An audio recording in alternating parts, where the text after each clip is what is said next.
رانا صاحب تو اب بتائیے گا کہ یہ تو بات درست ہے، سب دنیا بات کریے معیشت کی، تو آپ بات کریں سیاست کی، وہ کیا بات ہوئی؟ نہیں دیکھیں، جو ہماری اکانومی ہے وہ اس وقت ایک بحرانی کیفیت میں ہے، تو اسے وہاں سے نکلنا چاہیے، واپس آنا چاہیے۔ مہنگائی جو ہے اس نے عام آدمی کی زندگی جو ہے وہ اجیرن کر دی ہے، ناممکن کر دی ہے، مشکل سے آگے۔ مہنگائی ختم ہونی چاہیے، عام آدمی کی انکم میں اضافہ ہونا چاہیے، اور یہ حکومت کا فرض ہے، اور یہ ہونا چاہیے، بائی آل مینز ہونا چاہیے۔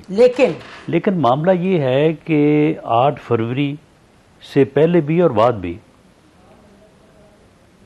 معاملہ یہ ہے کہ سیاست جو ہے، بیانیہ جو ہے، اس کو آپ اس سے جوڑ کے تو جو ہے یہ نہیں کہہ سکتے کہ اب وہ irrelevant ہو گیا ہے، چیلنج ختم، that is relevant، اور ہمیں اس میں رہنا ہوگا۔ تھوڑا ایکسپلین کریں تاکہ ناظرین سمجھیں کہ آپ کا مقصد کیا ہے جب آپ کہتے ہیں بیانیہ ختم ہو گیا۔ ہمیں یہ سمجھ آتی ہے کہ جو کام ہوتا ہے اس کے بارے میں بات ہوتی ہے تو پھر بیانیہ بنتا ہے، یا آپ کسی اور چیز کی طرف اشارہ کر رہے ہیں؟ نہیں، میں یہ بات کر رہا ہوں کہ جو ہمارا یعنی پارلیمانی جمہوری سسٹم ہے، جی، اسے آئینی اور قانونی تقاضوں کے مطابق اسے چلنا چاہیے۔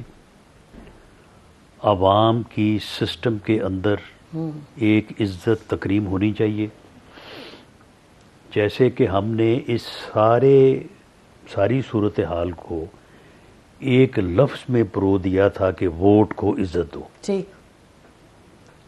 ووٹ کو 2018 کے الیکشن سے پہلے اور بعد میں بھی عزت نہیں ملی، ووٹ کو آج بھی عزت نہیں ملی۔ تو ووٹ کو عزت دو کا جو بیانیہ، جو کہ ہمارا بیانیہ ہے، ہمیں اس سے ریلیونٹ رہنا چاہیے۔ یہ ایک موقف ہے۔ تو نہیں رہے نا ریلیونٹ؟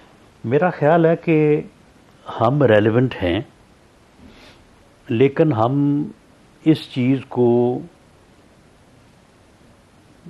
8 فروری 2024 کے الیکشن میں جس انداز میں لوگوں تک ہم نے اس کو پہنچانا تھا، شاید اس میں کوئی کمی رہی ہے، اس لیے سپلٹ مینڈیٹ آیا ہے۔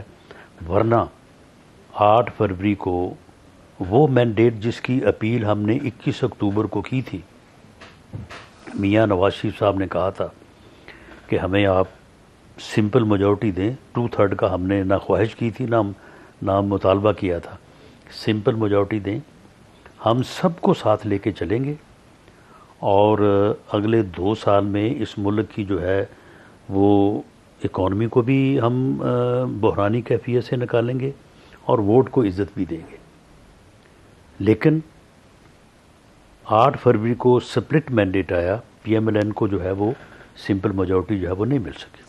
رانا صاحب، مجھے تو اگر معذرت کے ساتھ آپ کہہ رہے سمپل میجورٹی نہیں مل سکی، تو مجھے تو آپ کی بات بڑی سمپل لگ رہی ہے، کیونکہ دیکھیں نا، جو آپ فرما رہے ہیں کہ ووٹ کو عزت دو، ہمارا یہ نعرہ تھا اور یہ ہمارا رہا، لیکن آپ کو معلوم ہے کہ ووٹ کو عزت دو جب بات کی، جب 2018 میں نکالا گیا نواز شریف صاحب کو، اور یہ بات سب کو جنرل باجوہ جنہوں نے جو اس کے آتھر تھے، میجر پلیئر تھے، انہوں نے بھی کہہ دیا کہ جی ہم نے ان کو نکالا اور عمران خان کو لانے میں مدد دی۔ تو قصہ تو یہ ہے نا کہ آپ جب کہتے ہیں ووٹ کو عزت دو، تو آپ کہتے ہیں جینوئن الیکشنز کراؤ، ایمانداری سے الیکشنز کرواؤ۔